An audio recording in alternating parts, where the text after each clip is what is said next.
pour la bénédiction de la parole de Dieu sur ces termes que je suis en train de développer, la prospérité. Et aujourd'hui, je vais parler être en partenariat avec Dieu dans l'accomplissement de sa volonté. Ozala na bomoko, partenariat na kosala, et l'homo na nzambe pour na kokokisa ko ezali kokano na ye. Amen. Suivez-moi très bien parce que je suis en train de donner cet enseignement pour contrer un géant qui s'est élevé dans le monde qu'on appelle la pauvreté qu'il faut chasser. Et la meilleure façon de chasser la pauvreté, c'est par la parole de Dieu telle que je suis en train de vous la décrire et la démontrer. Et je crois que la pauvreté va quitter la vie des gens qui suivent ces messages parce que j'en suis convaincu, parce que c'est la volonté de Dieu que nous puissions prospérer. Amen. Amen. C'est le même message que je viens de donner à la télévision où des millions de gens m'ont suivi et je viens de donner cela à l'église pour que vous puissiez comprendre la vraie signification de la prospérité. Et je crois que vous n'accepterez plus la pauvreté dans votre vie parce que Jésus n'était pas pauvre. Mais il a dit, vous avez des pauvres parmi vous. C'est-à-dire, il s'est différencié des pauvres pour dire que moi je ne suis pas pauvre, mais vous, il y a des pauvres parmi vous, aidez ces pauvres-là. Et moi je veux que tu sois comme celui qui est la tête de l'église, le modèle parfait, Jésus-Christ, lui qui n'était pas pauvre, il était riche et nous sommes appelés à être riches, prospères. Amen. D'abord dans Jean chapitre 3, pardon, Jean chapitre 4. Jean chapitre 4, le verset 34, le premier passage biblique, dans Jean chapitre 4, verset 34, Jésus leur dit, ma nourriture, c'est-à-dire mon but est de faire la volonté de celui qui m'a envoyé et d'accomplir son œuvre. Yesu alobi na bango bilei na ngai, c'est-à-dire but na ngai, tina oyo ngai natindami ezali mpo natindami mpo nayeba kokokisa mokano yawe atindi ngai papa na nga na lola. Amen. Eza réponse ya ignorant moko abengi nga na télévision kolo barima parce que bate nga na telema na barima bino kobenga te boya okasipie bayimite otika nga napesa ba vraiment na panza ko na nzako panza mate ya prospérité bato batsaba molimo oto pese ba Dieu s'est fait cher. Au commencement était la parole était avec Dieu, la parole était Dieu et il s'est fait chair et la parole a habité parmi nous. Ce que nous avons Jésus Christ habite sa vie. Alors, Jésus a le ma volonté, ma nourriture est de faire la volonté de celui qui m'a envoyé et d'accomplir son œuvre.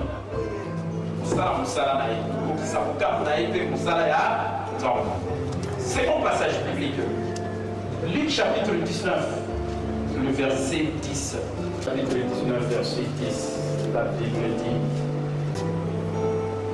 car le Fils de l'homme est venu chercher et sauver ceux qui étaient perdus. Puede mwana na moto Yesu Kristo yenda yaki mpona koluka mpe kobikisa moto azali ya kobunga bato ebele babunga lokola ndeko ya bengi ngai nzambe ya molimo bongo tokopesa epa nzambe mpona ndi azoyeba teke le Fils de l'homme c'est Jésus. Dieu se fait chair.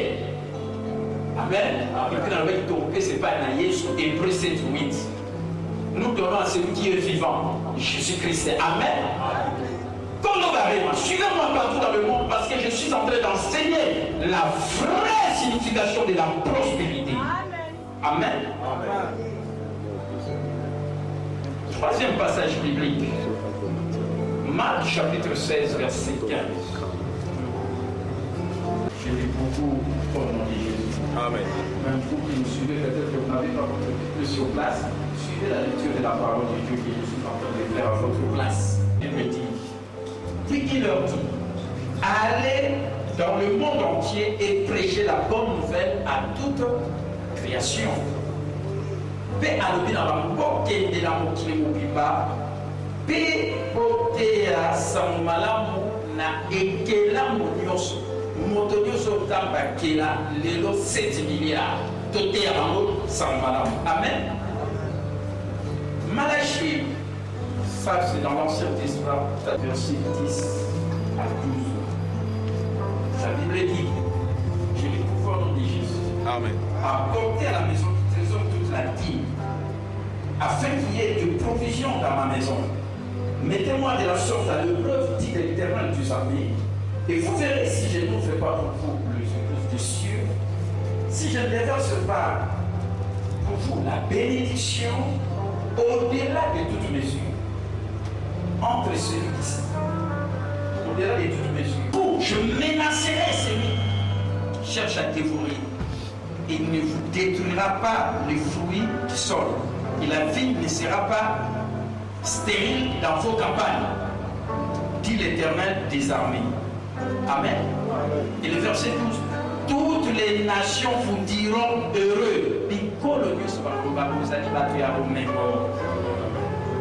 Car vous serez un pays de délices, dit l'Éternel Dieu des armées. Amen. C'est à partir du verset.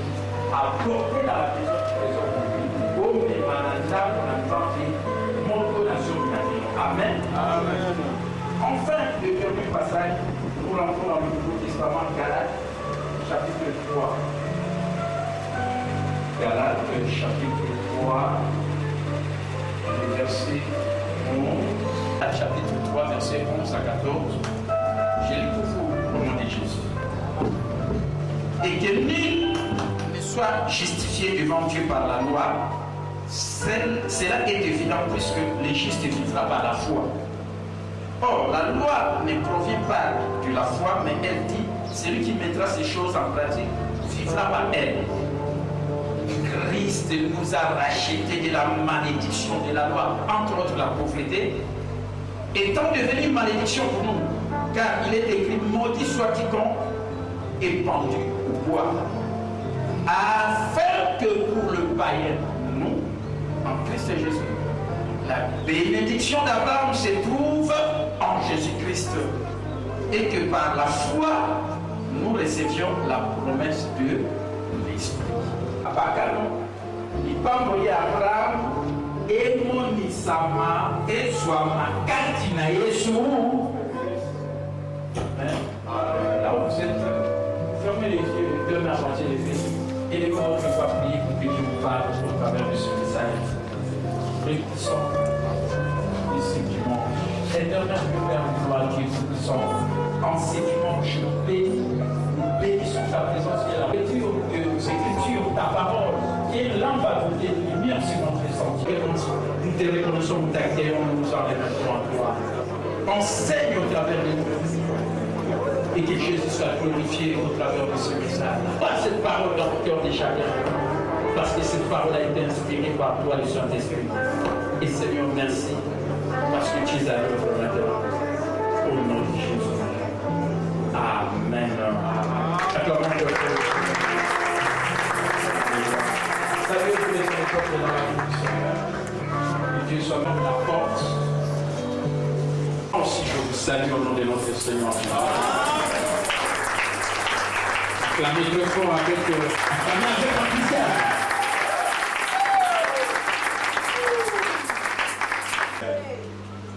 Le thème de mon enseignement ici dimanche est intitulé ainsi: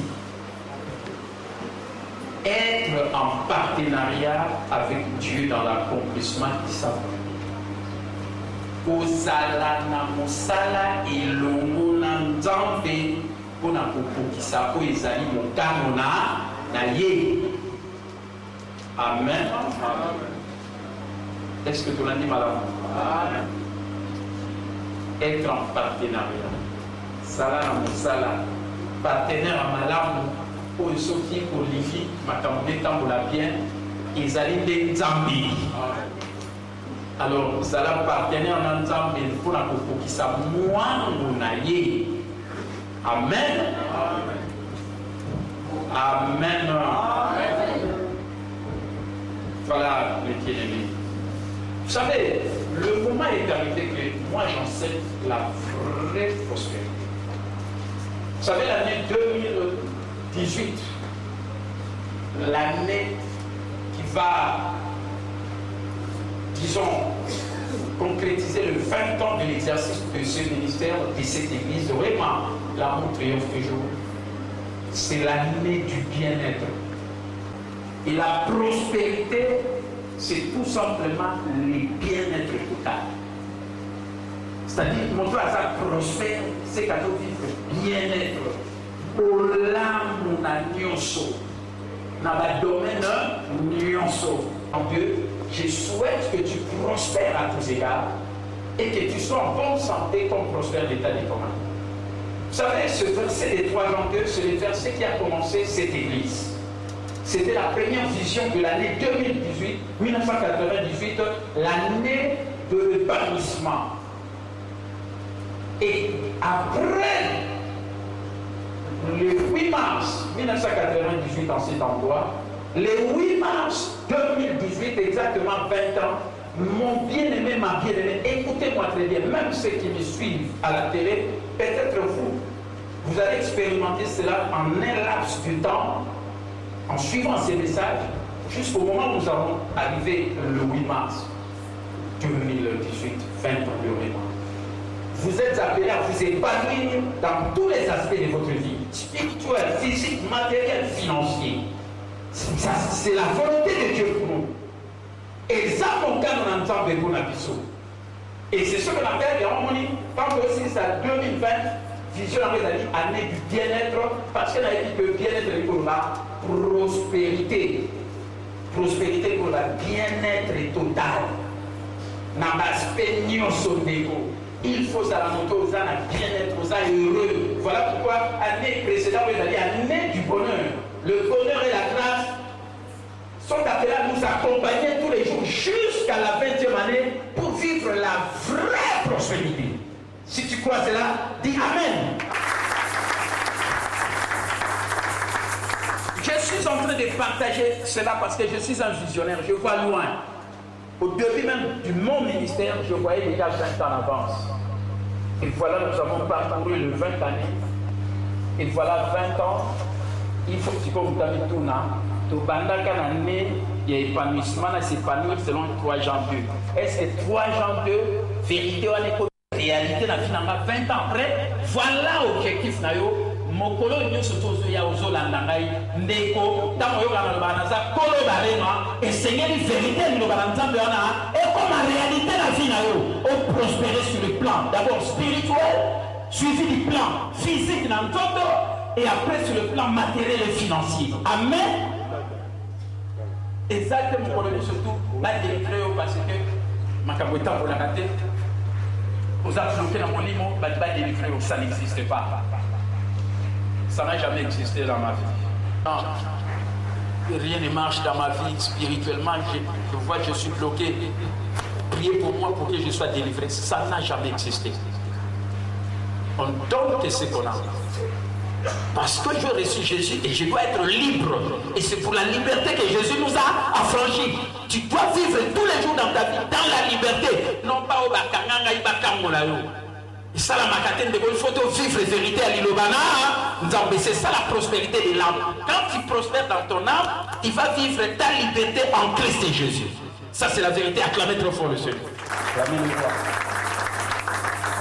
Amen. Quand tu prospères dans ton âme, parce que c'est la prospérité spirituelle, ça aura de retomber sur le plan physique dans ton corps.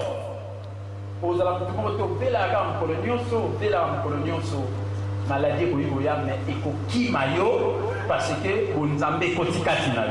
De maladie, n'a pas passé, n'a pas d'autre nayo, pour être dans ma pipi nayo sur Pikisama. Par le meurtrissure de Jésus, tu as été déjà. Tu ne peux plus porter la maladie dans ton corps. Jésus les a portés il y a de cela 2000 ans. Et par ces meurtrissures, tu as été guéri. Et tu dois tous les jours marcher dans la bonne santé, qui est la volonté suprême et parfaite de Dieu pour nous. Acclamez très fort le Seigneur. Amen. Et là, le dernier aspect de notre prospérité, c'est le plan matériel et financier. Pourquoi les gens veulent être pauvres? Pourquoi les gens ne veulent pas vivre la volonté de Dieu? Dieu veut que nous soyons prospères. Parce que c'est ça la volonté de Dieu. Volonté nous sommes des amis, tous à la prospère, tous à la bénie. Non pas tous à la pauvre. Parce que bien. Jésus que moi j'ai reçu, que toi tu as reçu, si tu n'as pas reçu, voilà pourquoi je t'invite à recevoir Jésus dans ta vie. Jésus n'a pas été pauvre depuis qu'il était né jusqu'à l'âge de 30 ans, jusqu'à l'exercice de son ministère 3 ans et demi. Il n'était pas pauvre, il était riche, c'est-à-dire tous ses besoins étaient pourvus. Mais il a vécu la pauvreté sur la croix. Quand il devait payer le prix pour se substituer à notre place, nous qui étions perdus, et nous sauver du péché. Et c'est à ce moment-là que le chant s'est fait. Lui qui était riche, nous qui étions pauvres, et il fallait l'échange, mais c'était sur la croix. Voilà pourquoi le message à croix, et ça y a tout ya au lelo va te délai, même passer dans un bazar pour torpiller, pour la beauté à ma terre, les alliés à Bango, au lieu de la sabato, et hier ça sera pour les Kourousou. Les Kourousou échangent de Salamaki.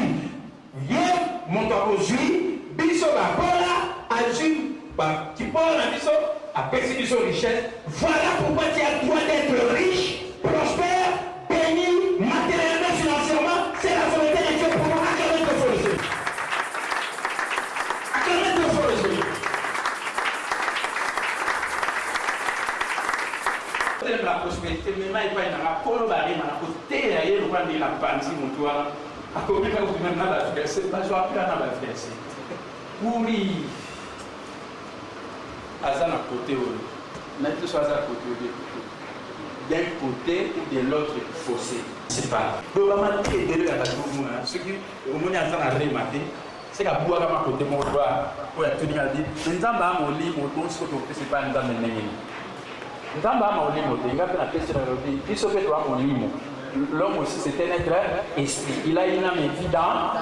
Et pour te montrer aussi que Dieu aussi, il s'est fait chair. Nous avons été à Komaka, à Zoranjoto. Jean, chapitre 1er. Hein? Verset 1, 2, et Curien à 14. Amen. Au commencement était la parole. La parole était avec Dieu. La parole était Dieu. La parole a été faite chair. Elle a habité parmi nous. Amen. Dans le beau temps, on va se faire Noël, la Noël, l'admirable, le prince de la paix, Jésus-Christ. C'est lui, Dieu, qui s'est fait chair. Amen. Donc, ce qui il est 100% Dieu, 100% aussi homme. Pour ça, là, c'est comme un moto. Alors, nous l'avons dit, la moindre n'a été bateau, il est tout envoyé, avec ma 12 naïe. Alors, après la mission naïe, on a dit 12, sont à pauvre. Est-ce qu'on va? Il faut ça en bon. Voilà pourquoi il y avait aussi des partenaires. C'est pourquoi aujourd'hui j'ai parlé de partenaires associés au ministère réellement. Acclamez pour le Seigneur.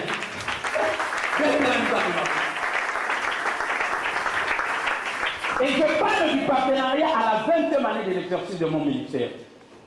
Je n'ai pas parlé de ça au début de mon ministère. Parce que je voulais d'abord que les gens prospèrent sur le plan spirituel, physique. Après, la sous-candé matériel et financier. Dans le matériel et financier, on va voir les lots de message dans le Komawa. Il y a un moment où il y a la prospérité, il y a le soutien, pour nous,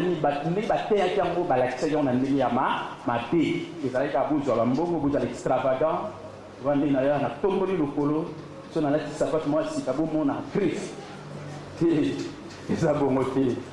est-ce que nous comprenons?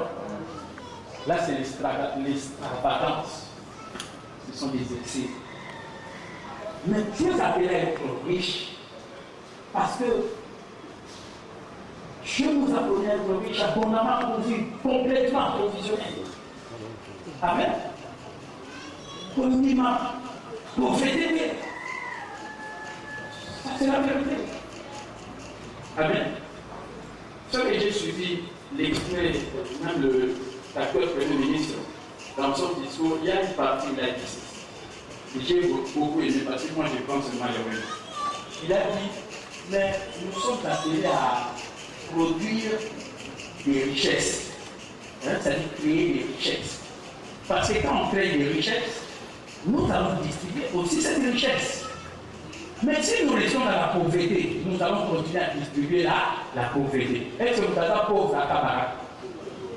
Nous sommes pauvres à Sungakai, à Pisa. Nous sommes pauvres pour distribuer et le côté. Mais si on crée des richesses au Kabola et l'autre on a dit Amen. Voilà pourquoi il faut accepter la prospérité à la même promotion. Voilà pourquoi moi je suscite des entrepreneurs, des gens qui créent de la richesse. Parce qu'ils ont créé un système, une entreprise, et les gens viendront travailler, on va les créer, et ça crée de la richesse. Il faut créer des actifs qui vont générer le cash flow. C'est ça la vérité. Est-ce que vous en avez bien? Mais si vous êtes pauvre, vous êtes pauvre, vous êtes mais si vous êtes prospère, vous êtes pauvre. C'est pourquoi il ne faut pas vous peut-être nous allons au Kabolarate parce que tu es égoïste, égocentrique, tu as la convoitise. Mais non, tu as l'avarice. Tu es chiche. Non, ne sois pas chiche. Partagez la richesse avec les autres. Amen. Allons faire avancer ce monde. C'est ça l'altruisme. Amen. Est-ce qu'on a compris? Donc, voilà mes bien-aimés. Pourquoi nous sommes appelés à être prospères? Et dans mon enseignement d'aujourd'hui à la télé, c'est le même enseignement que j'ai repris dans l'Orémiste pour vous aider à avoir les outils biotiques, pour arriver aussi à partager cela à d'autres personnes. Donc, ce que vous avez en termes, pour les atteindre à Kaboyoka, ils allaient y faire souvent, mais ils allaient comment dire, côté à Weba Batomo, ils m'appellent gang, ils m'appellent face succès dans le groupe à bateau. Parce que les autres, ils n'ont pas coach. Nous n'avons pas mentor dans la Amen. Parce qu'il n'y a pas de succès sans successeur. Donc suivez-moi très bien. Peut-être que vous avez aussi des doutes, vous venez ici. Mais si quand je dis bien à Panda. Moi je suis à la 20e année de mon ministère. Voilà des gens suivent. Voilà des gens qui ont passé des années et qui ont aussi parlé de cela. Et mes bien-aimés, quand je vous parle des choses avec beaucoup de conviction. Et on donne de ce qu'on a. Amen. N'acceptez pas la pauvreté. Ce n'est pas la volonté de Dieu. La volonté de Dieu, Dieu veut que nous prospérions. Nous avons banni pour pas nous la marque au fond. Amen. Amen. Amen. Et je vous ai dit comment Dieu peut nous faire prospérer. J'en avais parlé le dimanche passé. Non, pas le dimanche, le jeudi. Voilà pourquoi, vous savez, je le répète encore. Si vous avez l'habitude de venir seulement les dimanches, moi je ne suis pas content de vous. Laissez-moi vous le dire parce que quand vous ne venez pas, vous êtes où? Qu'est-ce que vous faites? Vous travaillez? Mais ce travail-là, je ne vois même pas les fruits de ce travail. Amen. Quand vous avez l'église, vous êtes là. Vous êtes là. Or, la Bible dit c'est la bénédiction de l'Éternel qui enrichit, qui ne la fait suivre d'aucun chagrin, d'aucun dur labeur. Dur labeur. Au travail, ma casse. Maintenant, vous travaillez, on pense qu'on a mis tout dans la barre, vous travaillez pour la nani. Or, la plupart, vous travaillez pour d'autres personnes que vous enrichissez. Venez ici que je vous donne le réma pour que vous commenciez à travailler pour votre propre compte. Devenez des entrepreneurs. C'est ça mon problème. Je ne vous refuse pas d'aller travailler là où vous travaillez, mais dans le temps partiel. Posez un abattant, mais tant que vous avez un ok là. Comme ce que vous avez lembi na sisi nzoto nyoso to makasi nzamba pesa ingai na auto sala mais nzambe siko ko ya ozwamaele ko liko ya ozwati. J'ai enseigné ça le jeudi et je crois qu'on m'a repris ça à la radio R RTI hier senti. Si vous suivez, je vous apprécie, même le ministre et tout le monde, c'est pourquoi avec les jeunes, je suis en train de le préparer dans ce sens-là pour vous parce qu'on m'a pris comme ça, on m'a appelé, on devrait aller à une réunion de l'église du réveil, alors que j'étais au deuil là-bas. On m'a appelé rapidement, j'étais obligé de partir et j'ai raté la réunion de la jeunesse. Amen. Est-ce que nous comprenons? Suivez-moi très bien. Ce au tout dans la matière prospérité, la nanga pied. Oui, mon tout sera à la longueur d'avance. À viser le mot, au tchara tembete, la ndaye, au vinopé et facilité au macambo tambola bien. Si vous avez douté, tournez cacaron, aux hommes n'a pas si monté n'a pas à Boussoba, alors que au courant vous avez longueur d'avance dans la moto, à éclairé ou à yébi macambo, et macambo n'est tambola malam. Amen. Il y a au moins 3 moyens que Dieu peut faire que nous puissions prospérer. D'abord à l'église, je dis bien à l'église, pas dans un parti politique, pas dans une ONG, mais à l'église. Je dis bien à l'église. Parce que quand vous venez à l'église, la Bible dit apportez dans la maison du trésor vos dîmes et vos francs. Donc, si on peut une église, vous voyez, c'est demandé comment moment où aussi là, vous me dîmes n'a pas vos francs. Quand on fait pour payer ça, na kopesa wana, amen, ndima, soyez dans l'expectative, comme on le dit. Soyez dans l'attente de voir ce que Dieu a promis s'accomplir dans votre vie. Parce que Dieu n'est pas un homme pour mentir, ni le Fils de l'homme pour se repentir. Ce qu'il promet, il a la capacité de là. Est-ce que nous comprenons? Mais dans l'imana, nous avons été promettre ce sont vie échangée. Parce que ton limela kanzambe kako à la kinga il ko mona mukena ni pe na ko sala lango pe fina ngeko bibongo. Amen.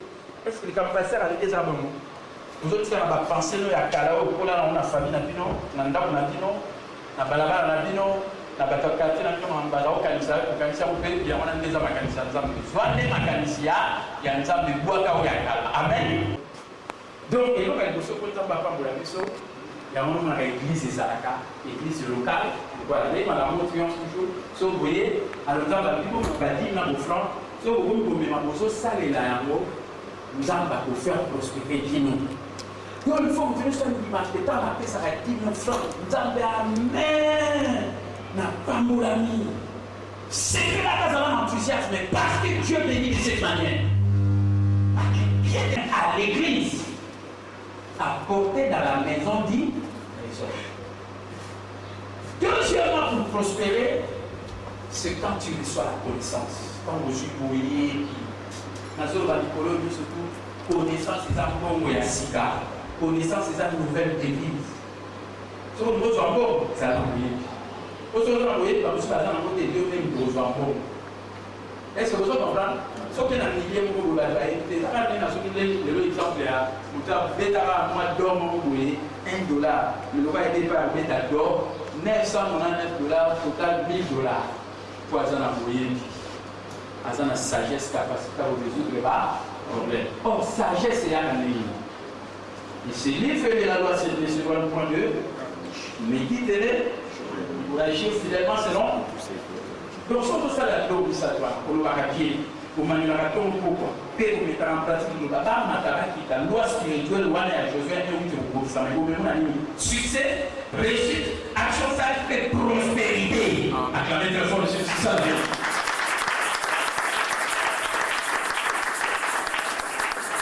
Amen. Son univers il dans la prospère. Pourquoi j'ai dit Jésus prospère?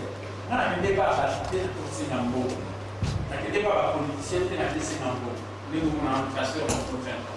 Nous avons des débats à la cité. Nous avons faire partie. Votre action, c'est l'action. Nous avons voté dans 20 ans. Nous avons manié la candidature pourquoi? La preuve est que nous n'avons pas la Bible parce que dans le fond, on a manié et l'on n'a pas de côté. Nous avons voté ma colo avec ma tante, on a Giango, on a beaucoup de la médias de la vie. Il est écrit Satan ne peut pas me vaincre car Dieu m'a donné les paroles de l'ennemi de pouvoir. Et il s'agisse contre laquelle les pouvoirs. Dieu écrasera tous mes. Et il frappera qui? Pour faire la Dieu frappera tous ceux qui m'aiment.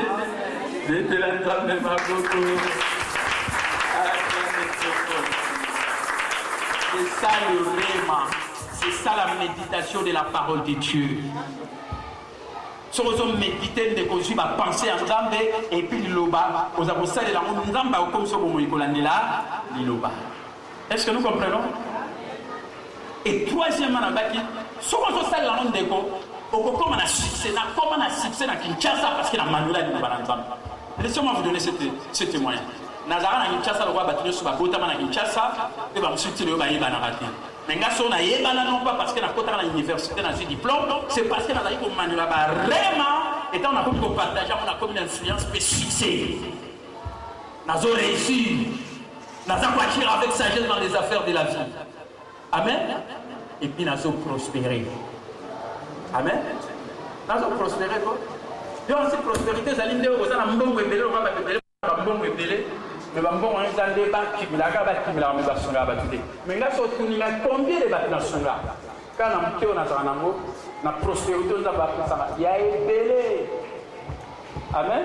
On prospère sur le plan spirituel, sur le plan physique et sur le plan matériel et financier. Amen.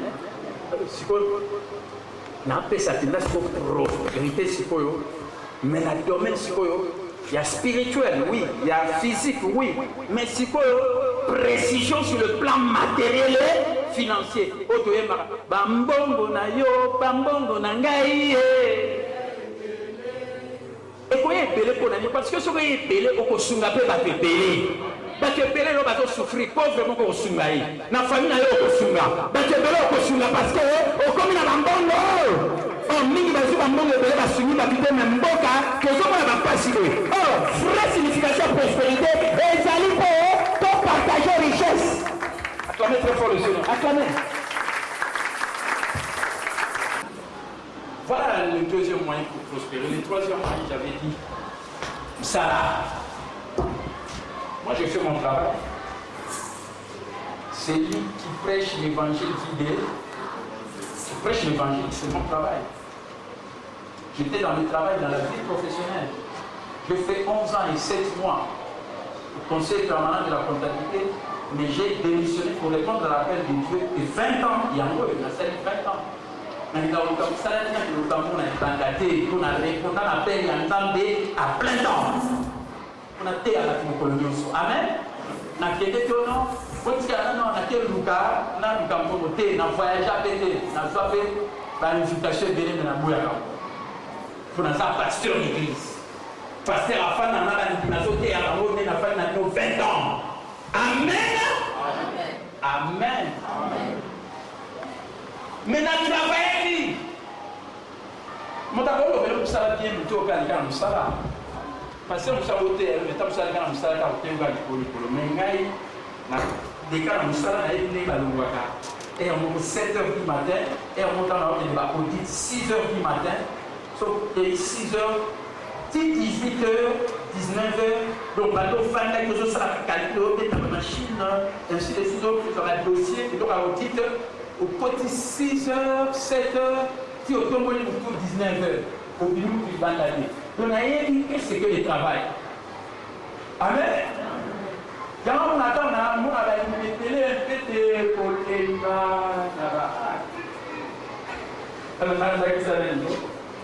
pour nous, nous avons travaillé dans la vie professionnelle 6 heures.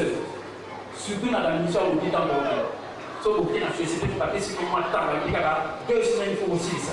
Vous êtes appelés à travailler. Au bimaro, vous devez le côté. Vos familles, vous faites la calcul. Au moins, là, comme 18 heures. Donc, on joue une attaque aux fatigués. Donc, on a éduqué ce qui est travaillé dur. Et on m'a fait travailler dur, mais on ne m'a pas donné beaucoup d'argent. Il y a un employé. Il y a un employé pour faire travailler. Il y a un propriétaire à faire, il y a un pour ça, on est gagné. Mais ça, c'est pas bon. Amen. Donc, pourquoi on a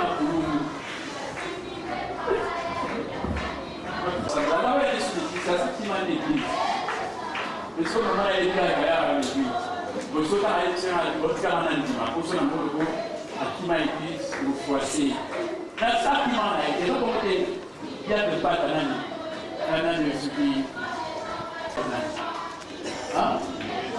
Moïse Victoire. Est-ce que ça va c'est ça nous va l'église, ça va y assister.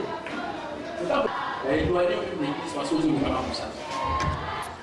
Si on dit manière de comme ça, on a un petit peu vous doutez, vous êtes à l'église, vous doutez la terre comme le temps, même que ça dit. Vous connaissez Dieu à l'église. Amen. Pour il faut travailler. Si tu as déjà trouvé un emploi, gloire à Dieu. Mais quand tu vas commencer à toucher l'argent, un bon métier, pas stable sur un bon métier. Pour la ça va être une amour. Vous savez, un bon métier, va tout la vie. Vous savez, et qu'on a aidé. Est-ce que nous comprenons? Alors, lui qui va te payer la salle, il va faire ça va 10 ans de changer. Alors, maintenant, va nous dire, quoi bénir Bissot? Je vais donner le raison rapidement, vous allez comprendre. Amen. Lui qui va dire ça. Une heure et tout ce que là, il faut ça, je suis dans le 20 ans de mon ministère, mais je regrette beaucoup de choses. L'ingratitude de beaucoup de gens qui sont passés par ici. Les tout derniers, c'est celui que nous avons été pour ça, nous avons répliqué par un gars pour les lectures. Alors, comme un chalon pasteur, je peux faire un peu de mots.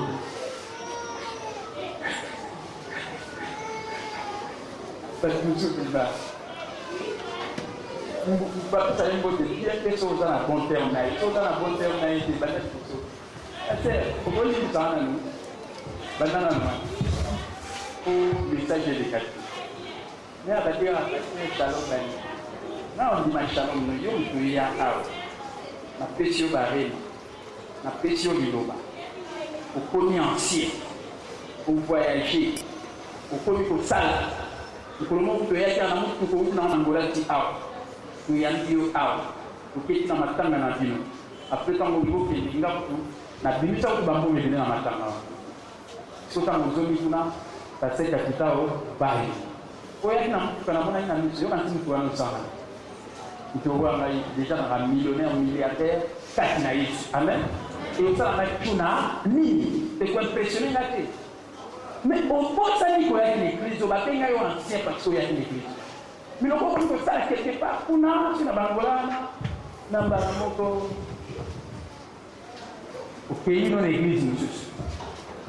Au comment on ça va dire une église là.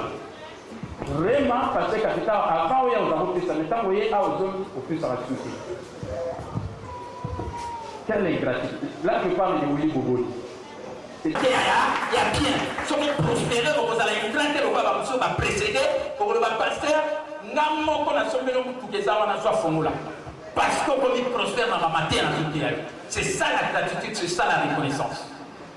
Amen. Nous avons fait ça, nous avons dit dans la terre, nous avons prospéré. Si vous prospérez, c'est vous prendre la d'abord prédicateur. Donc, nous avons la prospère. Dans l'émission de l'église, nous avons passé dans la pauvre. Les gens ne sont pas là. Parce que nous avons passé dans la grâce. Parce que Bino ne veut pas prendre soin de Moussa Nanzambe.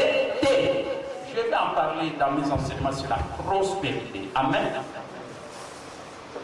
Donc, quand vous commencez à travailler, moi je dis maintenant qu'on vous bénisse abondamment. Faites preuve de vos capacités pour que vous soyez bien rémunérés. Et quand vous serez bien rémunérés, vous apporterez aussi la dîme et les offrandes à l'église. Acclamez très fort le Seigneur.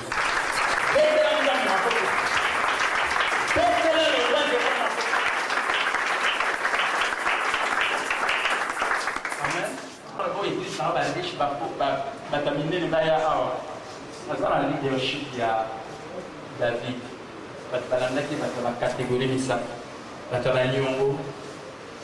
découragement, la passe, ma casse, ma détresse. Mais David a même pas battu à beau aussi. Donc, il y a des institutions dans l'Aïpo. Ce qui est négligent dans la famille, il y a des monopambes, il y a des monopambes, il y a des monopambes, il y a des monopambes, il y a des monopambes, parce que pour la famille, on peut s'arrêter côté. Mais il y a des mayonnaise. Si tu comprends que le maître faut le c'est ça la vérité. C'est ça le roman. Amen. Parce que Dieu te rendra la vie selon sa parole. Et vous savez, il y a au moins 2 raisons, et j'en parlais à la télé aujourd'hui à dire 5 raisons pour lesquelles nous sommes appelés à Dieu. Amen. Et pourquoi j'ai donné cet enseignement? Parce que j'ai dit aux gens, vous savez, ça c'est l'expérience de mon ministère. Je suis à la 20e année. Je suis un politicien. Un pasteur m'a dit non. Le pasteur m'a dit que je suis un politicien. Nous avons la majorité, nous avons l'opposition. Nous avons la katikati. Nous avons peuple. Nous avons l'église au milieu qui. Nous avons la politicien et la majorité dans l'opposition.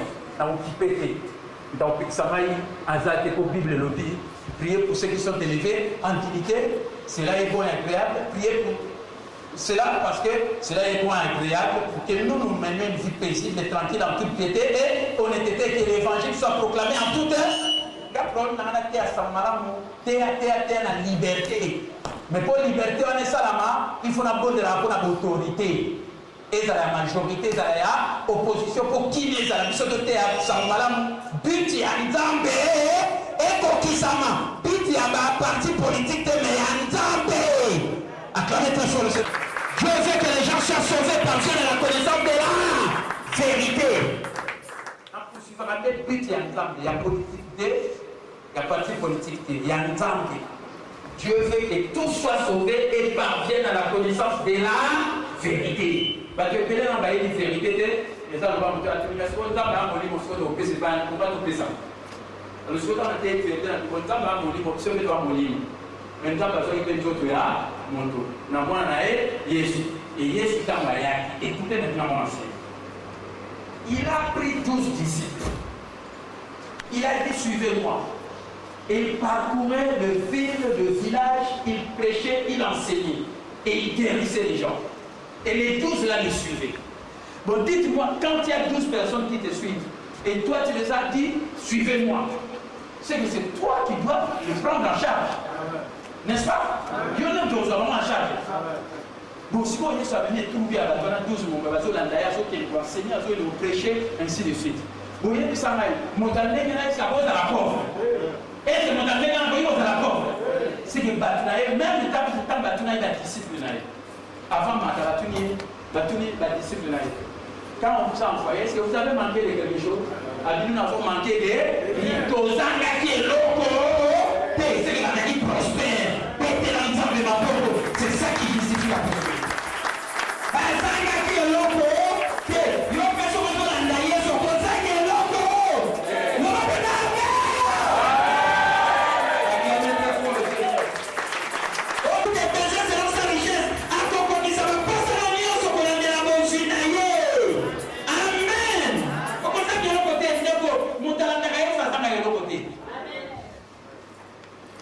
Dans Marc 10, 30 la Bible, Pierre a dit à la Bible, mais si vous êtes au tigre, vous avez signé la chose en bandit.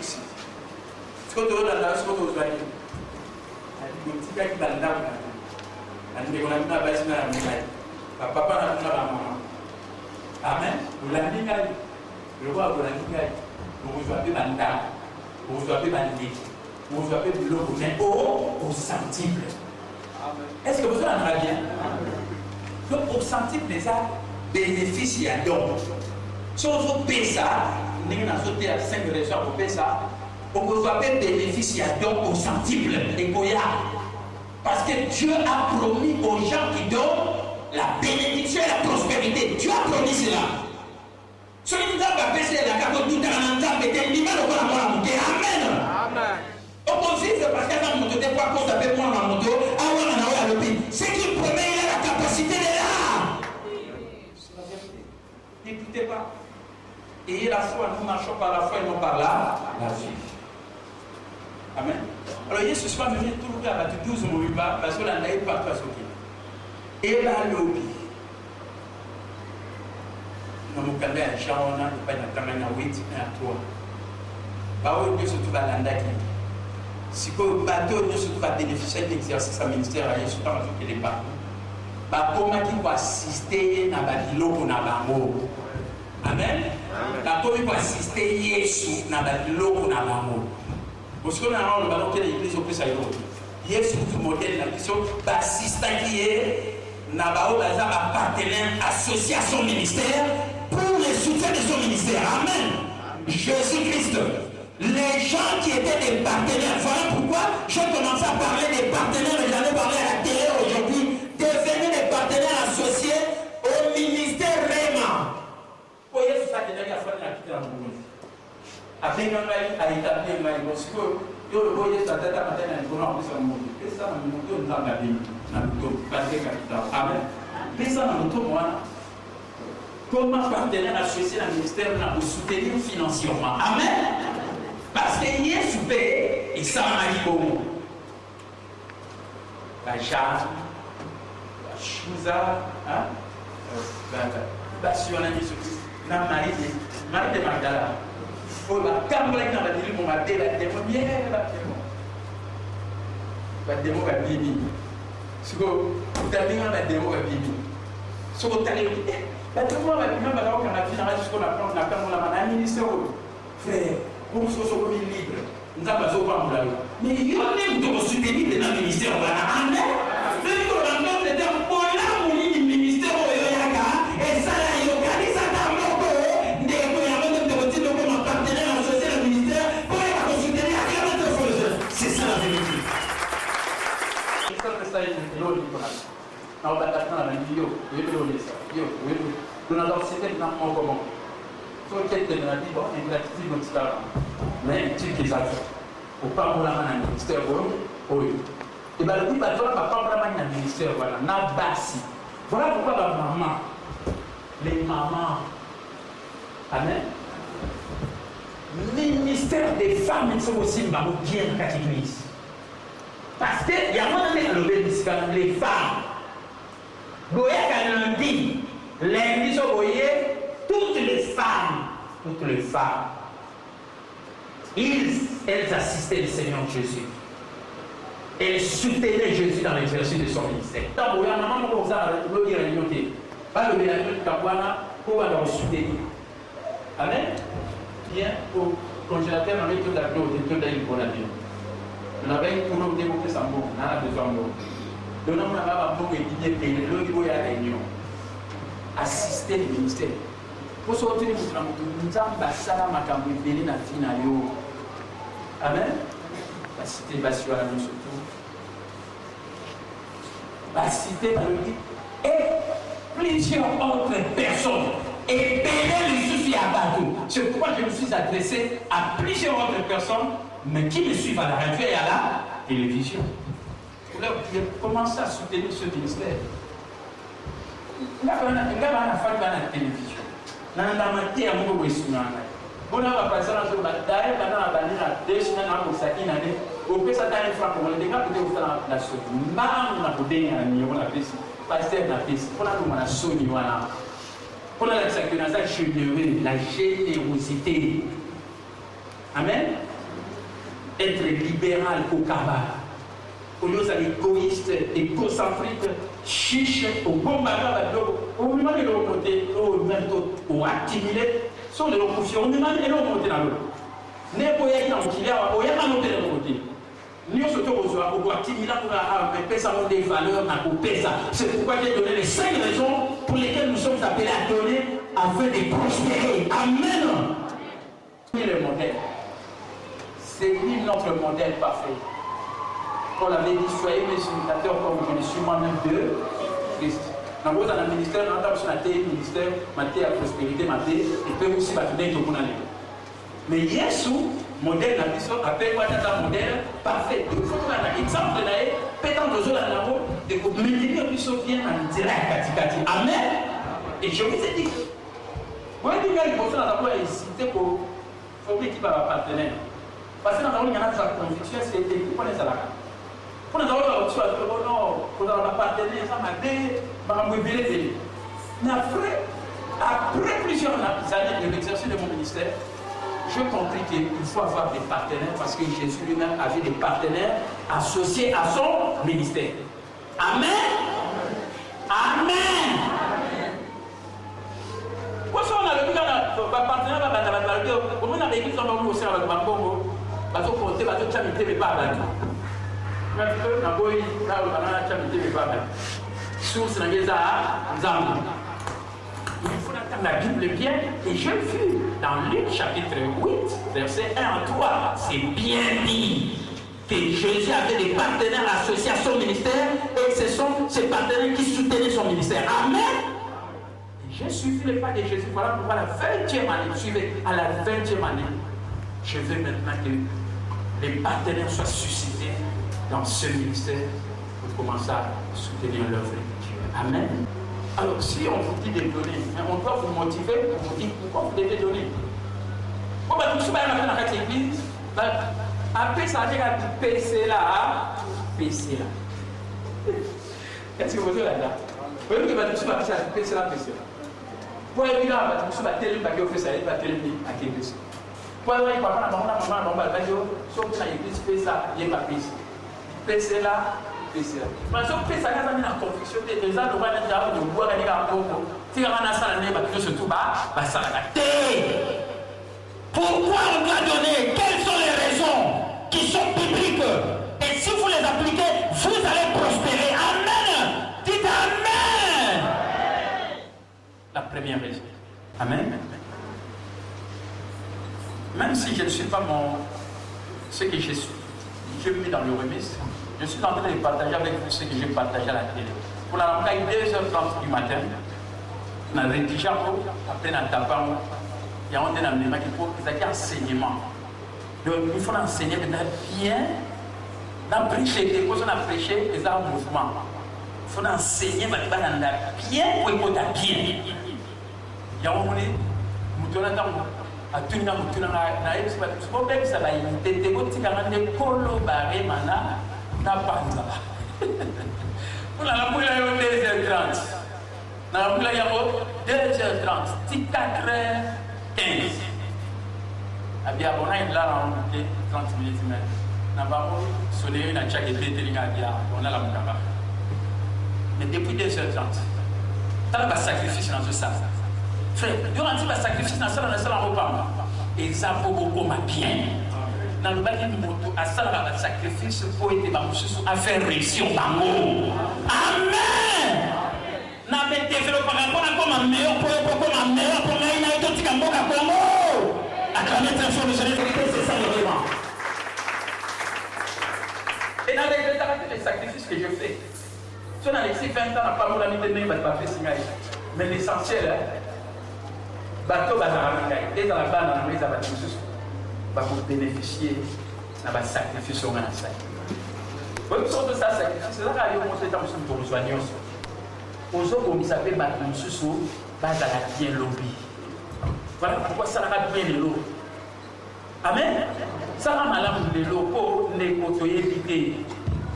Banano, petit on n'a pas cité, petit on n'a pas cité, lobby, pas pour soumettre, pas pour ébélé, pour que l'amour, ils ont ça, les pas Baton Susso, mais ils ont quitté, mais pour l'amour, ça, ils ont pas pour bango la bango. Parce que ils ont ça, on fait le bien aujourd'hui. Acclamez très fort le Seigneur. C'est ça la vérité. Mais Baton Susso, va dire, m'en fous. Dans ça, vous n'avez pas Baton Susso pour l'année. Et c'est pas ça, madame.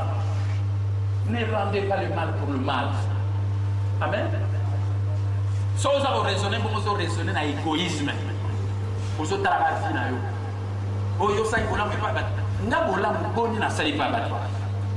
surtout dans le ministère, sur la canisse. La plupart de la bataille, surtout dans l'église, sur la voyage, dans mon âme, peut-être. Ça, je le dis correctement. Amen. Moi, on a cité Boboli. Comme vous savez, la caméra après ça sur la Bible, après vous ça dans l'église. Comment qui est ancien l'église, qui est ancien vous bien, Écoutez, là, tu me fais une gratitude. Amen. Frère, pour le bâtir, le roi va te dire, ça m'a payé. Je pense que ça m'a l'amouré. Aux autres bloqués, qui ne peuvent pas mouler à Batumoussous, au Kansara, au Kansara de Batumoussous, entre autres. Ou Bala, Bananayo, Bandekonayo. Frère, maintenant, soit ça m'a l'amour. Amen. Balba, c'était au Bolona. L'État est là, c'est soit banné belé. Bien habillé. Au lieu de lire, nous étions en train de dire que Batumoussous, nous avons dit, si madame, si vous avez sauté dans le Sani, vous lire. Vous allez en mailler, on a bêté l'entraînement. Vous allez en mailler la boucle sanité. Vous allez en mailler la boucle ça. Vous avez égoïste, c'était au moins, il doit pas ça une été. Vous pouvez pas te délai pourquoi les gens sont là. Pour pas qu'un ça va pas signer au bas on a. Nous va pas sur la canisa bien sur la batterie pour la nuit. On a moto. On a pas comment bailler, bakabakate, à cause de leur passé. Tellement qu'ils ont beaucoup souffert. Et pour eux, ils disent que non, moi je ne peux pas aussi aider les gens. Or, c'est gagner sur le terrain, les ennemis, c'est parce que Moïse, qui était sur la montagne, il levait ses deux mains. Amen. Il a la preuve avec lui. Quand Moïse, ses mains étaient fatiguées, sur le terrain, Josué échouait. Amen. Et voilà pourquoi Moïse a eu cette présence d'esprit pour dire, ah, non, comme il en est ainsi. Donc c'est moi qui fais gagner ces gens. Donc Josué qui est sur le terrain, je dois prendre toutes les dispositions qui s'imposent pour maintenir la victoire. Abébi, Arona, Ir. Nous ne pouvons pas faire la église aux Arona, Ir. Son mardi n'a Jésus à la tête, nous ne pouvons pas Mawa. On lui dit que tu vas gagner parce que ça va venir parce que tu peux soutenir. Mais il y a le corps qu'on a et si ma Moïse wapi. Pour Josué qu'on a, alors là, amen. Pour tout à l'heure, on a l'église, la thème à contribuer dans le amen. Amen. Nous sommes une église. Pasteur n'a pas de mabo. N'a pas de moutou. N'a pas de moutou. N'a pas de moutou. Pasteur. Pasteur a tout le mabo. Il y a tout le mabo. Donc il y a pasteur et vous quittez les à eux. Balbaya moi. Balbaya moi. Bon, sur la douce,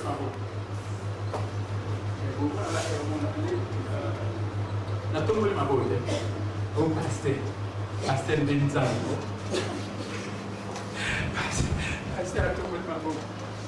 Frère, ma boule est lundi. Et qui t'a raté? Amen. Voilà pourquoi il est utile, moi des services, moi un moussala. Il y a qu'à aussi mbalobo mon côté mon côté monsieur Aaron. Pour ça ma beaucoup on est télémi na longa kuna sima ba famille na bino bato monsieur bato bali ngala sala ba be ba cause longa parce que tous on de la parce que tous renverser nous qui a diable. Amen. Acclamez très fort le Seigneur. Amen. Même ça bino ceux qui ça va Aaron ali nous allons égoïste était. Florent parle de Bélé et vous savez maintenant dans l'église. Démon les temps appelés la démon. Église de démon. Pour que soit autorité. Amen. Ma besoin de la famille là. C'est tout Nicolas dans ma famille. La gueule m'attend maman. Laissez-moi vous dire, c'est pénible. Vous savez, des gens qui sont issus d'une même famille, mais son frère est décédé. Mais il n'a pas pu s'approcher près du cercueil pour voir le corps de son frère. À cause de la haine qui caractérise les gens. Vous ne pas le mec pour faire ma pasteur sur la haine, tu as sali au mauvais an de Mouna. Donc, si on est Mouna, aïe, frère, n'a mon yango peta, a poussa n'a pouté, a mon a pouté l'unité, mais papa m'a maman, maman, au calvania n'est au bandégo, jusque là, même t'as dit nous t'as couché. L'église quand vous voyez dans le bando, botika batanda, botika batanda. Et bon, maintenant on est tout dans le baba. c'est même d'accord, même temps où il a raison. Il y a beaucoup de la terre. Quand ça va l'inviter, ma bâtisse à fond, maman. Et ça va pour télé. Quelle que soit ma belle à Salakio. Si, comme un coup final, si on est là, on a la tête pour le bagage, on a la tête. Et ça, la maca, t'es au long de l'animosité, on a pas haine, on a la famille. Pas comme ça, mais ça, c'est le diable. Je ne peux pas apprécier de telles choses. Mais on va passer, on va dire que c'est quand même, c'est pas moi qui aurais le conseil, on va passer ma vie. Là, la famille, on va passer. Na wewe sababu ni mna matala so yo tia mna mai ndio ngana ndio so te yo za problem na mai ngai nem na kwa conseil ko ki ndio ngana ndio parce que ba yo funda mais ba passer au tika ka bongo après ça diriger ce type mais mususu azabe l'église no azo que talent et lo nyande ko te pas ba paya ba ngota et ça la maka je fais tout cela la semaine passée. Bokawa des côtés à ma famille. Alors, si vous avez un peu le roi, vous avez des églises. Il faut que la photo de il dit ma question là, ma tchèque, ma droite, ou comme on a acclamez ta foi, le Seigneur, acclamez le roi. Acclamez Jésus. Pendant que vous avez ma famille, pardon. Frère, il y a la terre, en même temps que tu as vu des espions, il y a été abonné à l'hôtel, tu es immangeable. Aucune manière ne t'arrivera, l'ennemi ne te surprendra. Si quelqu'un va planer ma mère au monde, mon terre va vivre, ma terre va couper, mais on va continuer à vivre parce que tu ne mourras pas. Tu vivras, tu proclameras le merveille de l'éternel. Acclamez Jésus. Acclamez le roi. Amen. En tout cas, diable a posé dans ma famille. Là, ça a vu le diable, puis on aime la télé, l'église, la famille. Soit je la famille ici, à Jubino. Soit je peux l'église, à Jubino, mais la rematé. Le roi des rois, le commandant suprême de la table de ma mort, pour le diable. Jamais. Acclamez très fort. Amen. Diable, alors sa famille là. Nous sommes là, nous allons nous assurer. Nous allons nous faire la liste. Nous allons nous faire. Nous allons nous faire. Nous allons nous faire. Nous allons nous faire. Nous allons nous famille là. Nous allons nous famille là. Nous allons nous faire. Nous allons nous faire. Nous allons nous faire. Nous allons nous faire. Nous allons nous faire. Et moi, je vais vous passer dans la question nature. C'est la nature. Nous allons Simon ça. Et dans ma bouche, nature. Nous assurons pour le pasteur dans la polo la déma. Pour aller au mécanisme, pasteur pour demander polo la déma, la déma, la tête de fait à Satan l'ennemi, vaincu, défait, détourné.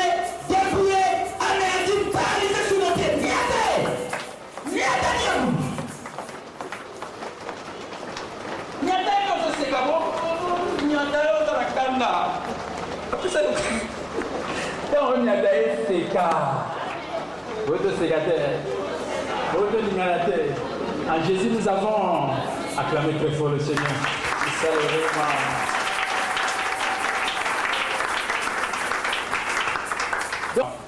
Pasteur n'a pas battu à ma pour Bible le dit, fortifiez-vous dans les seigneurs et par sa force toute. Tout la sera ma casse n'a pas le père à ma ngouillanaï. Donc, dans la loi, on a dit que, une fois, peut-être qu'il y a ma cabinet, ma père, la batunaï, Azasi Manga. Son métier le méga. À Tchéra, le rôle de ce méga, non, un bétogo. Les filles, c'est au corps. C'est quand même, c'est quand vous avez des anciens, vous avez assis.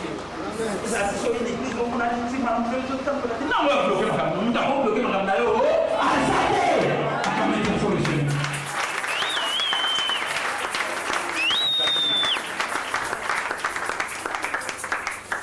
Alors, rapidement, les 5 raisons.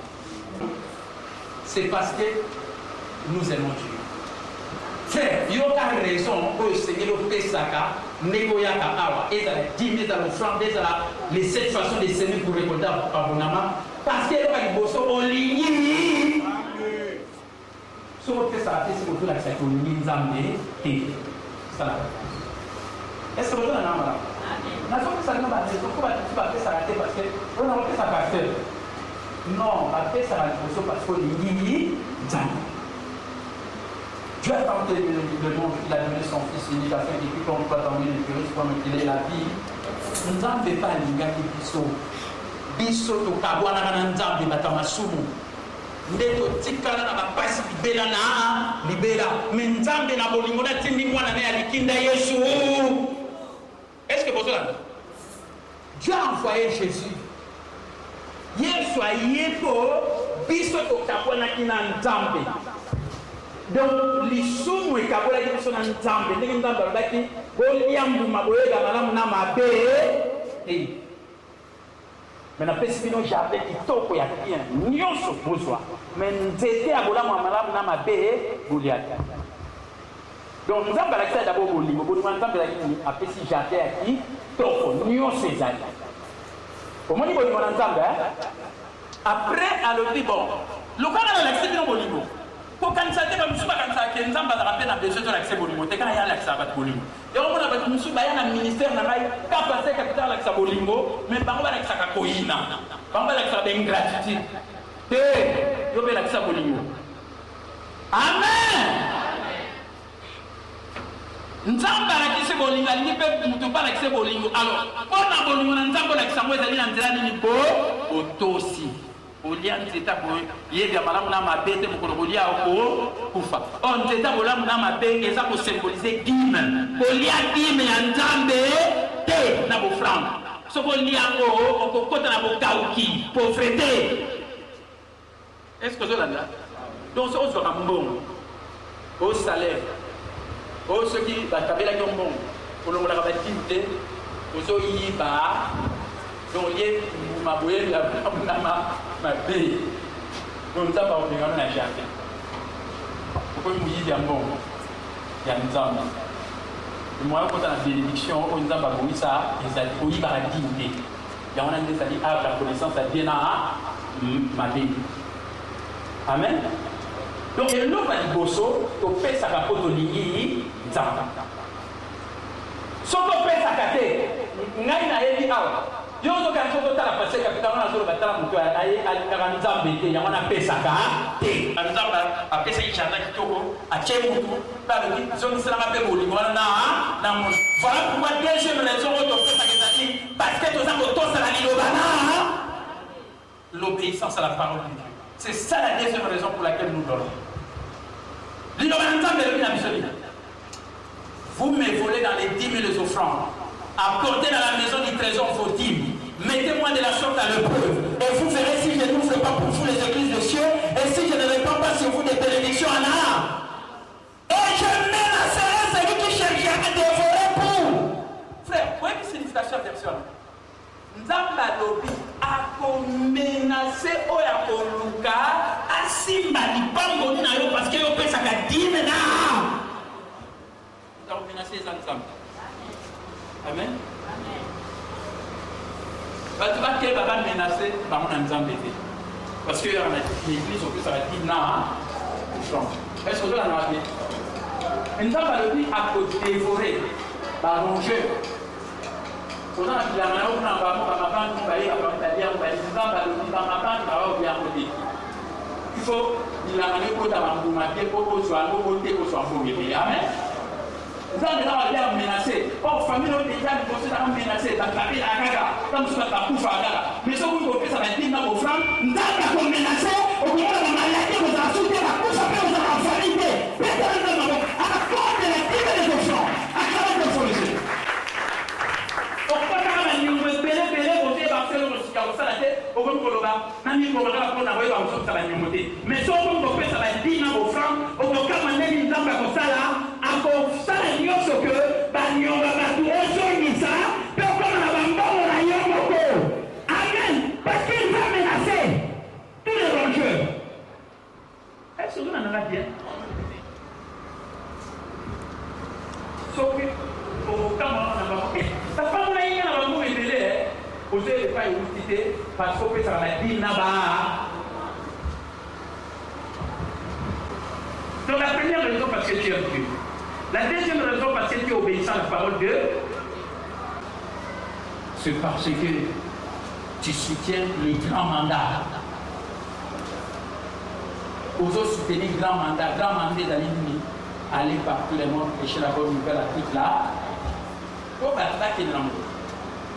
Ou bien, parce que quelqu'un a quitté. Ou bien, informer Batba qui est ma missionnaire. Mais il faut nous avoir un bon modèle. Amen. Sauf qui t'aime dans là.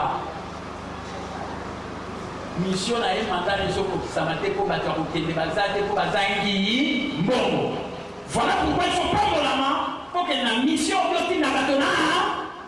Mission. Et tant aux hommes, ils m'ont dit, parce qu'il faut situation changer l'église. Après maté à eux. Bon, on a appliqué mon nez dans sa côté. Amen. Sauf que ça va dire dans vos frontières, dans la dôme. Banda pour faire ça aussi. Parce qu'on comprend de la raison nous avons dit ça. Amen. Il y a dit bosso parce qu'on est en Zambé. Il y a dit balé parce qu'on a voté aussi dans le Zambé. Il y a dit ça parce que vous avez contribué à un grand mandat. Donc, vous avez déjà $500 et des mecs en dollars. On a décidé ça, on a fait sur la prison. Aussi, on se fait chanter. Pasteur, on a le l'église, vous avez des cicatrices. Pour la sauver des cicatrices. Pour plus se montrer, sur le sauver des cicatrices. Vous vous en montez au tomate. Amen. Mais si vous avez un modèle sur le tomate, est-ce que vous sommes pas? Est-ce que vous est loué? Parce que vous êtes là. Ça va pour prendre un balingi, tout le temps pour la mapo. Mandat na ezali ba payer dans ba yésuté dans ba bitisalité pour ba bitisama il faut doter à sa malam pour sa malam meter à il faut ba kende nous a 7 milliards dans sur 3 milliards ba pika 4 milliards dans ba pikité il faut ba kende ou bien former ba kende mais pour ba kende ou bien on va kende il faut nous à la béni nous à la prospère acclamez très fort le Seigneur. Quatrième raison, la grande dernière. Pourquoi nous sommes appelés à Dieu? Parce que Dieu a cœur de voir les gens bénis. Nazana pour ça, pour l'amour, na débat de mon sous-bas, pas pour l'âme. Amen. Donc voilà, il y a la tête, il y a la tête. Pour nous, on a fait des exemples. Amen. Il faut opérer ça parce que dans mon thème, dans la cause, ça va nous sous s'aligner. Frère, mon qui est allé là. N'a pas passé les gens. On a un homme qui a dit que ça va pas pour la main, c'est là. Alors, on va d'abord y aller pour passer l'année. On a plein de des abonnés. Amen. Amen. On a plein de des abonnés. Plan Nzambe alingi yo d'abord na motema na yo osimbama olobaka Nzambe pambolanga mpona pambola bato. Est-ce que nous comprenons? Nzambe pambolanga mpo fananga ekoma amen. Pambolanga mpo bandeko nanga bakoma bien. Pambolanga mpo bato nazomona bazosufrir bakoma amepetela Nzambe maboko.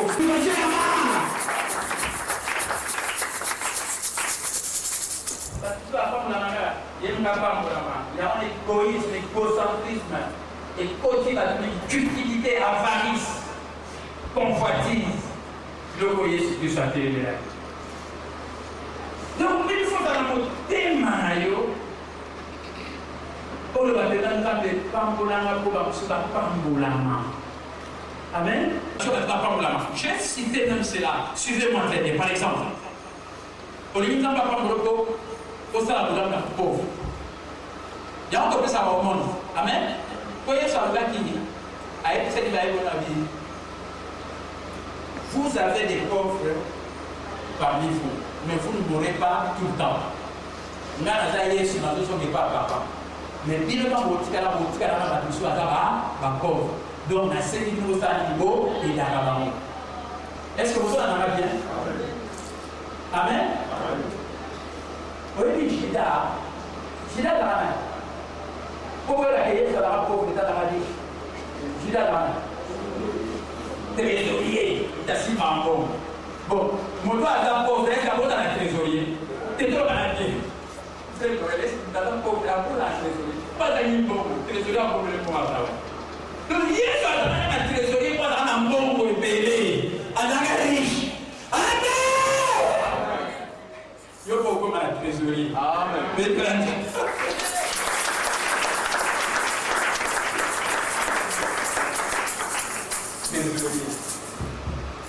Ma fille a signé. Amen. Hier, ça t'a dit, frère, pourquoi dans la trésorerie? Au lieu dans la trésorerie, on a un bon, tout à bon. Trésorerie, ouais. Mais son bon, les amis. Bon, mais là, pour qui riche, des délantages.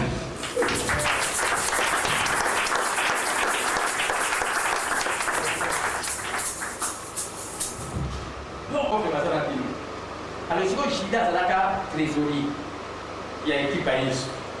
Donc, ceux qui Jida va disciple de la moyenneté, vous avez dit non, vous allez. Ou soit la question de la logo, pour la fête, pour la fête. Le roi est en cours, on doit se dire Jida Lili, fête et Dali. Est-ce que vous comprenez? Même si on veut faire fête, son mot là, qui est pour pas gâter. Pour le trésorier, il s'en va pour son babylone. Amen! Est-ce que tu as là? Mais si on peut faire part. Est-ce que nous comprenons? Et nous, on va dire, j'ai dit que dans la minorité, ou soit d'aller sur le bateau, c'est parce que ça ne peut pas pauvre. Parce qu'il y a sur la ministère, on a pauvre. Est-ce que nous comprenons? Voilà pourquoi nous ne devons pas nous offrir ça nous. Il faut faire un thème. Il y a compris ça la vie, nos frères, pour contribuer à la église. Bon, moi, c'est comme des délais. Et pour se soulever, dans le besoin. Amen. Nous voilà la pauvre. Est-ce que nous comprenons? Mais si on a un bagage, ça va remonter. Alors, parce que ça va dire, on va offrir un film, c'est pas pour les bons, comme ça, on va faire. Mais au moment où nous offrons ça, c'est déjà destiné pour la pauvre. Est-ce que nous comprenons? Mon thème, il n'est pas dans la bateau. Exemple, pour ces années. À part la pauvre Boussuna, bateau va perdu dans la Bible. Bateau dans la Bible, ça m'a monté. Amen. Frère, même dans la télévision, combien de millions de personnes? Pourquoi dans la télévision, PRTVS n'a pas là? Parce que c'est international. Dans le bateau, il y a au Cameroun, comme nous, surtout même dans la photo, la dame matérialiste, nous avons dit, mais les choses ça nous madame comme nous fait, va oublier ça. Amen. Mais si on prend les gars, ça nous madame, on a RTVS. Maintenant, on va me compter les bateaux dans l'église, va faire ça. Nous avons 2 personnes sur 3 personnes, la série va faire ça, c'est de là. Nous va faire ça, la chef va faire ça. Lui, il donne ça. Alors, si on va dire, on va faire ça, on va faire ça, son petit, on va faire ça. Alors, il moins aussi. Il n'a pas dans 2 semaines. Donc, dans la zone, les années, quand on est à sa malade, comme tout ça a perdu, quand on a un livre, quand on c'est pas on a perdu, on a la connaissance. Donc, il faut que tu aies quoi, soit connaissance. Amen. Et puis, on se connaît dans les autres, ça me permettre de mettre dans les gars. Si on a rien à faire, c'est dans les gars, on a fait. On va demander somme vous allez parce que vous les amis. Mais l'essentiel, c'est de gagner bas. Parce qu'on dit à 100 va équiper Mango, qu'on a mis ça dans les saints.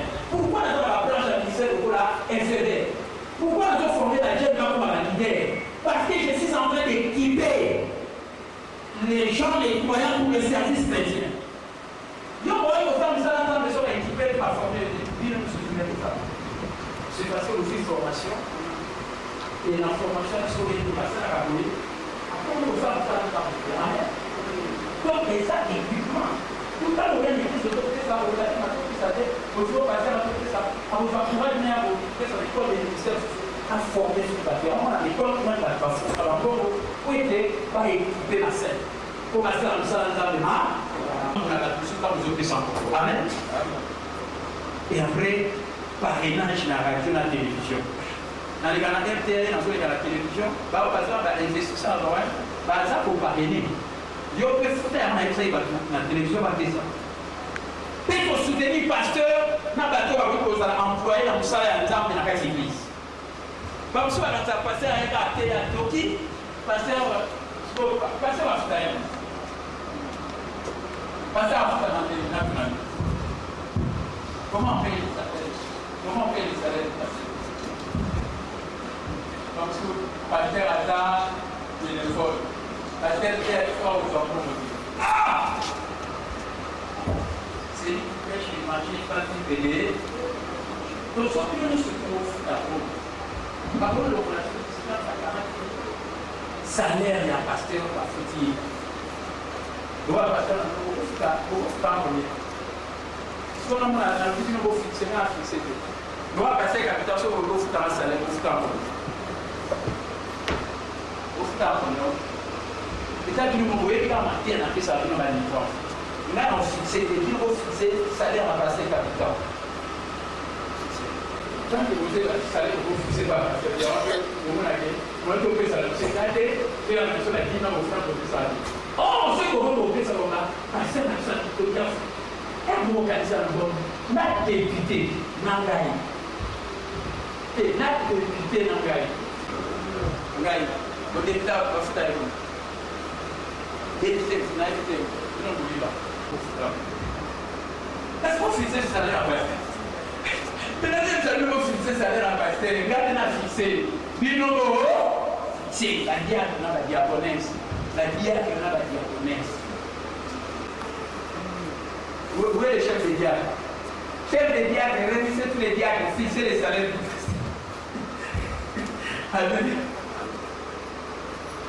Sauter l'église à ma paix, la diacre me dit, et vous foutez pour la nuit.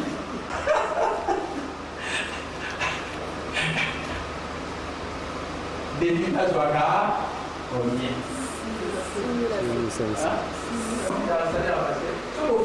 Chaque fin du mois, la salaire, 8 000 et 10 mois. Pour pas rater, quand ma bouban ou la vie, ou quoi,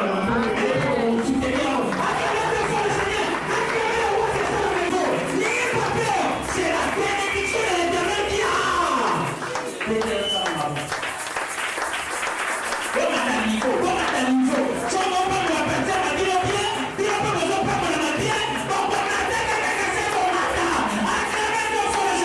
C'est ça la vérité. Les collègues regardent fixer salaire. C'est la place de notre travail. Fixer les salaires du pasteur capital. Le pasteur qui a dirigé l'église 20 ans. Fixer son salaire. Je vais commencer à toucher mon salaire à la fin de chaque mois. Naboina Zelaka, Zela. Keba. Soko Kalini Keba. Oui, monsieur Kalini Keba. Ah, je vais te dire la pasteur. La Kalini Keba, donc, c'est la loyauté dans la bénédiction, donc, c'est le côté. Le pasteur qui est obligé. Où font la vidéo? Où font la vidéo? Vous fixez ça dans la pasteur. Et des ministres et des anciens des diacres, réunissez-vous sur la direction de votre pasteur Jean. Fixez les salaires du pasteur. À la fin de chaque mois, pasteur, tu vas commencer à toucher. On appelle une référence. Ceux qui débutent à toucher à envoyer, maintenant, on a travail pour noble. Alors, pasteur Jean, prend des dispositions. Oh. Quand on a voyagé, on va passer la tête dans le côté. Ça l'air dans le ça. Même dans la voyage, c'est ça. Ça l'air dans le dimanche. Mais il va faire ça, il faut que faire l'église. Amen. C'est ce n'est pas au bas. N'a pas fait de peine dans le dimanche. Bien sûr, la banque du peuple, la banque du peuple a été touchée de l'euro, bancarisation. Amen. Mais puis, ce n'est pas pasteur de Vivaga, l'icolo. Sur le qui va dire, bah, quand il était. Vous font la vidéo. Vous font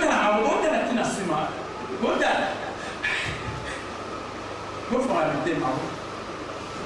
Vous ça a sauté. La cité la Congo. La cité, vous bagnez la cité. Vous on a dit aux cités. Après ça a sauté. Ça il a passé. Amen. Non, mais Dieu est béni. Et il a cœur de donner pour que vous voyez les gens bénis. Au monde à passer là-haut, à pas mon ami. pasteur na yo ba muna yo o pambolani soto dans la motivation n'entendre ko pambola biso ya. Acclamez très fort le Seigneur. C'était la quatrième et la dernière raison. Nous donnons à Dieu parce que nous semons des graines pour que nos propres besoins soient pourvus. Tozo pesa poete tozo lo naba buma. Nam na mona moto daloni mbuma na yelanga na ye bomba kukate. Moto lo to alo na kasala kanini. Donc yo pesa moto lo na matine na offrande. Cette façon de semer pour récolter abondamment, tu vas récolter abondamment. Dieu pourvoira à tous tes besoins selon sa richesse de la gloire en Jésus-Christ et tu vas atteindre à l'expectative. Autant que c'est là, ntango otaka confiance, aza fidèle, à consacrer, à payer la carte, moto à pesi, à comprendre la parce que ça mon côté, à cosa. Acclamez très fort le Seigneur. Acclamez le roi. Acclamez Jésus. C'est ça la vérité.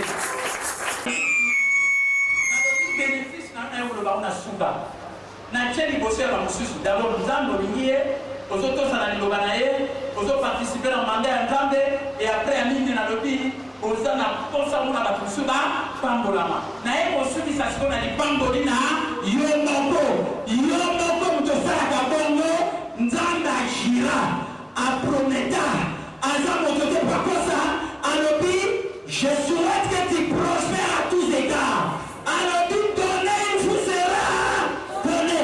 On versera dans votre sein comme les îles seraient secouées qui. Alors il n'y a plus de bonheur à donner car. Vétéran dans mes mains, nous sommes appelés à donner. Mais bien-aimés, même vous qui venez suivre cette émission à la télévision, dans Facebook, live, mettez cela en application. Et si vous allez commencer à envoyer vos dîmes parce que vous n'avez pas une église, ici à l'église de Rennes, je vous donne les numéros. 099 99 370 79 43 099 99 370 79. Deuxième numéro plus 243 089 555 70 42 089 555 70 42. Et le dernier numéro plus 243 081 812 0092. 081 812 0092. Si vous appelez, je vais vous donner même le numéro de mon compte.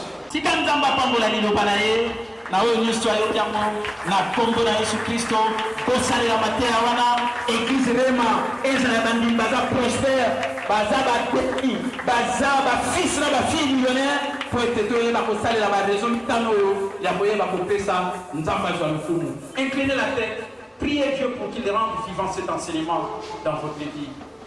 Priez.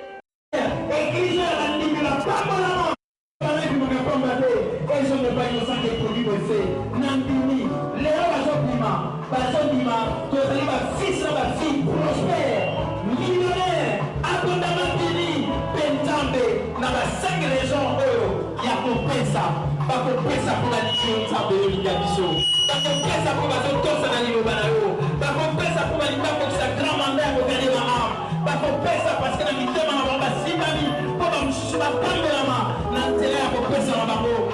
Pesa pour bango bazo pesa pour bango peut récolter ba pambolama ba besoin na bango la pourvie tika ete matea oyo et comme la réalité na vie à moko père mon peuple liona au nom de Jésus semaine à la béni pour la vie pour prospérer sur le plan matériel et financier pour dans la santé madame na bango la maladie tika ndo au nom de pour la libre katina Yesu semaine à la béni. Nous allons faire trouver nos grâces et faveurs dans Dieu sur le Sala. Pour y avoir des paroles, nous avons Jésus Christ. Pour qu'on ait fait de nous. Amen. Que Dieu bénisse.